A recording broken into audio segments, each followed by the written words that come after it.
ചോറ് ഞാനിതാ പ്ലേറ്റിലേക്ക് ഇടുന്ന നല്ല വെള്ളക്കുറുവ അരിൻ്റെ ചോറ്.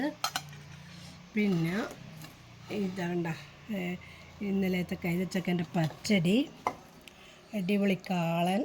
പിന്നെ ഇതാണ്ട ഇന്നത്തെ സ്പെഷ്യൽ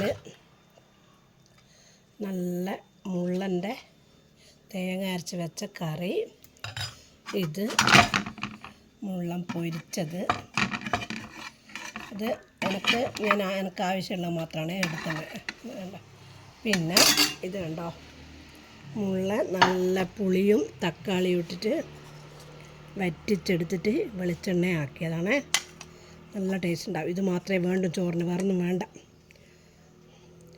പിന്നെ ഒന്നുകൂടിയുണ്ട്. പിന്നെ ഇതാ നല്ല കുഞ്ഞി പച്ച വഴുതനങ്ങ മെഴുക്ക് വരട്ടി ആക്കിയിട്ടുണ്ട്, അതുകൂടാം. ഇനി അച്ചാറുണ്ട്, മോരുണ്ട്. അത് വേണ്ടാത്തതുകൊണ്ട് അതെടുത്തിട്ടില്ല. പിന്നെ അത് കഴിഞ്ഞതിന് ശേഷം നമുക്കെടുത്ത് കഴിക്കാൻ ഇന്നലെ ഇട്ട കൈതച്ചക്ക ഉപ്പിലിട്ട്. അപ്പോൾ ഓക്കെ, എല്ലാവരും ചാനൽ ലൈക്ക് ചെയ്യുക, സബ്സ്ക്രൈബ് ചെയ്യുക.